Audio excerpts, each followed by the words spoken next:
ఆదిత్యోర్కోరవిర్భాస్కరస్య దివాకరః మార్తాండః సవితా హేళిస్తీక్ష్ణాం శుర్మిహిరో రవిః యఃకర్తా జగతాం భర్తా సంహర్తా మహసాం నిధిః ప్రణమామి తమాదిత్యం బహిరంతస్తమోపహం. ఇప్పుడు మనం ప్రత్యేకమైనది ఒకటి చెప్పుకోవాలి. ఈ షడ్గ్రహ కూటమి 9వ రాశి ధనస్సు రాశి. ఈ ధనస్సు రాశి ఫలితాలు చెప్పుకున్నాం. ఈ ధనస్సు రాశి ఎట్లా ఉంది? ఈ ధనస్సు రాశికి అధిపతి అయినటువంటి గురువు ఆరింట బాగున్నాడు. కుజుడు కూడా పూర్తిగా బాగాలేడు. ఈ రాశికి శుక్రుడు ఒక్కడే బాగున్నాడు. ఏ గ్రహం కూడా పూర్తిగా బాగాలేదు. మరి ఇది ఎంత బాగాలేదంటే చెప్పటానికి నోరు రావట్లే. కర్ణుట్ట సత్యధర్మాలకు కట్టుబడ్డాడు. కర్ణుడు దుర్యోధనుడు యొక్క ఉప్పు పులుసు తిన్నాడు. కానీ ధర్మరాజు అన్నదమ్ముల్లో పెద్దవాడని తెలుసుకున్నాడు. మరి కుంతి తన తల్లిని తెలుసుకున్నాడు. కానీ ఆయన దగ్గర తిని ఆయన దగ్గర బతకడం చేత దుర్యోధను వైపే నిలబడ్డాట. ఎందుకంటే కర్ణుడు ఎంత సత్యధర్మాలకు కట్టుబడ్డాడో అంత హీనమైన చావు తెచ్చాడు. ధరచేత శల్యు చేతను వరమడైన కుంతి చేత వాసవ చేతన్ అలయంగా కర్ణుడు ఇలిగే 6 చేతనన్నాడు. అందువల్ల ఈ రాశిలో సరిగా చెప్పాలంటే 5 గ్రహాలు 6, 7, 8 గ్రహాల్లో మరి 8 గ్రహాలు కూడా బాగలేవు. ఈ 8 గ్రహాలు బాగుండకపోవటం ఇంతకంటే చెడంటూ లేదు.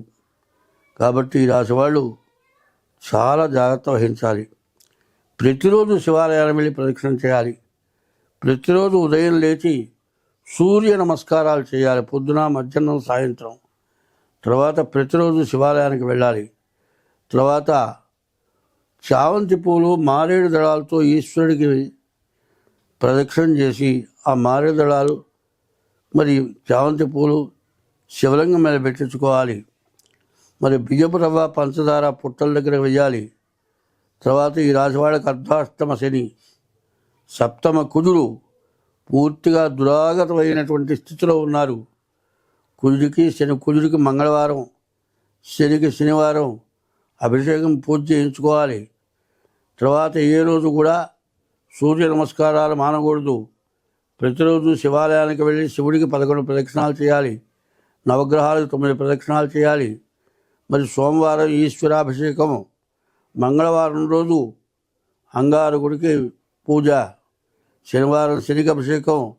ఇది చేసుకోవటమే కాక మీ డేట్ ఆఫ్ బర్త్ ఉంటే డేట్ ఆఫ్ బర్త్ ద్వారా కానీ, అట్లా కాని ఎడల హస్త సాముద్రిక ద్వారా కానీ మీ జాతకం చూపించుకుంటాం చాలా అవసరం. ఇంతకంటే చెడు టైము జీవితంలో ఎప్పుడూ రాదు. అంత బాగాలేదు. ఈ షడ్గ్రహ కూటమే కాదండి, 24, 25, 26, 27 వరకు నవగ్రహాలు 9. ఈ 9 గ్రహాల్లో పాపగ్రహాలు, శుభగ్రహాలు 2 ఉంటాయి. 24 నుంచి 27వ సంవత్సరం వరకు కూడా పాపగ్రహాల యొక్క పరిపాలన ఎక్కువగా ఉంది. అంటే పంచాంగ రీత్యా పాపగ్రహాల పరిపాలన ఉంది. అందువల్ల అది పరిపాలకుల మీద పడుతుంది. వాళ్ళు తప్పు చేశారు అని నేను అంటలే. ఇప్పుడు దయ్యం పట్టింది అన్నారండి. దయ్యం పట్టిన వాడిని ఏమంటే నీ పేరేందిరా అంటే ఎవడో దయ్యం వాడి పేరు చెబుతాడు, వీడు తన పేరు చెప్పడు. అట్లాగే జరిగేదేమిటి? పాపగ్రహ కూటమి ఉండటం చేత పాపగ్రహాల వల్ల పరిపాలకులు అదే కుటుంబ సభ్యుల్లో కానీ, భార్యాభర్తల్లో కానీ, తండ్రి కొడుకుల్లో కానీ, తర్వాత రాజ్య పరిపాలనలో కానీ, వ్యాపారంలో కానీ, ఇదంతా ప్రపంచ దేశాల్లో ఒక రాజ్యానికి ఇంకో రాజ్యం ఇంకో దేశం పైకి రాకూడదు, మా దేశమే పైకి రావాలి అనే ఈర్ష్య, అసూయలతోటి మరి పైకి రాలేని వాళ్ళు పైకి రాలేకపోగా పైకొచ్చిన వాళ్ళని చూసి ఈర్ష్యపడి యుద్ధాలు చేసుకొని, మరి రాష్ట్రంలో కూడా రకరకాలైన పరిపాలనలు వచ్చి, దీనివల్ల పరిపాలకులకి పరిపాలన చేయడానికి అవకాశం లేకుండా ప్రతిపక్షాలు పరిపాలకులను ఇబ్బంది పెట్టడం, ప్రపంచ దేశాల్లో ఒక దేశం ఇబ్బంది పెట్టడం, మరి ప్రజల్లో కూడా మరి కుటుంబ సభ్యులకు కూడా ఒకరికొకరికి ఈర్ష్యా స్వభావాలు, తర్వాత వృత్తిరీత్యా ఎక్కడ పనిచేసేటప్పుడు కూడా ఇటువంటి దోషాలు ఎందుకు వస్తున్నాయి అనేది మనకు కావాలి. ముఖ్యంగా దేనివల్ల వస్తున్నాయి? ఇప్పుడు జ్యోతిష్యం అనేది చెప్పే దాంట్లో జ్యోతిష్యం సరిగా చెప్పటం లేదు అని విమర్శిస్తున్నారు చాలామంది. జ్యోతిష్యం మాత్రం సక్రమంగానే చెబుతూ ఉన్నారు. అయితే జ్యోతిష్య రీత్యా ఎట్లా వస్తుంది? ఆగామి, సంచిత, ప్రారంధాలను 3 ఉన్నాయి. మానవుడి జీవితంలో పూర్వజన్మలో నువ్వు చేసింది, తర్వాత నిన్ను కన్నవాళ్ళు చేసింది, ఈ జన్మలో నువ్వు చేసుకుంటున్నది, ఈ పాపాలు మాత్రం పెరిగిపోతున్నాయి. కానీ పూర్వజన్మలో చేసినవి పోవాలి, నీ తల్లిదండ్రులు చేసినవి పోవాలి అంటే నీవు సక్రమమైన పరిస్థితిలో ఉండి ఆ దోషాలకి తగినటువంటి పూజలు ఉంటాయి. ఇప్పుడు కాలసర్పదోషం అంటున్నావు, రాహుకేతువుల మధ్యలో గ్రహాలు పడ్డాయి, కాలసర్పదోషం, కుజదోషం అంటున్నావు. అయితే రాహుకేతువుల మధ్యలో పడ్డ గ్రహాల వల్లే కాలసర్పదోషం అంటున్నారు. కానీ ఈ కాలసర్పదోషం ఎట్లా వస్తుంది అంటే కాలమే సర్పమై కాటేస్తుందని అర్థం. ఈ కాలసర్పదోషం ఎట్లా వస్తుంది? నువ్వు చేసే పాపాల వల్ల కూడా వస్తుంది. ఎందుకంటే నిన్ననే ఒక స్కూల్ మాస్టరు అతని కూతుళ్ళు పెద్ద మనిషి అయి ఉన్నారు, కానీ 11 సంవత్సరాల పిల్లని పట్టుకొని వ్యభిచారం చేస్తే ఆ పిల్ల సావు బతుకులకు వచ్చింది. నిన్ననే పేపర్లో పడ్డది.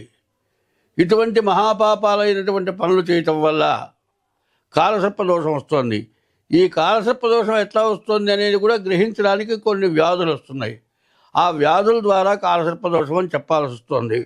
నన్ను వాళ్ళిద్దరు ప్రశ్నించారు, ఏమంటే రాహుకేతువుల మధ్యలో గ్రహాలు పడలేదు కదా, మీరు కాలసర్పదోషం అని ఎట్లా చెబుతారు అంటే, ప్రవర్తన వల్ల కాలసర్పదోషం వస్తుంది. కాలసర్పదోషం వల్ల వాళ్ళు పడేటువంటి బాధలు కొన్ని ఉంటున్నాయి. ఆ బాధలు కాక కొన్ని వ్యాధులు ఉంటున్నాయి. దానివల్ల కాలసర్పదోషం వస్తుందని చెప్పాల్సి వస్తుంది. ఇటువంటి మహాదోషాలన్నీ పోవాలి అంటే ముందు ప్రతిరోజు స్నానం చేస్తున్నాం, ప్రతిరోజు ఉతికిన గుడ్డ కట్టుకుంటున్నాం. ఏమన్నా 4 రోజులు ఏమన్నా స్నానం చేయకుండా ఉతికిన గుడ్డ కట్టుకోకుండా మానుకుంటున్నావా?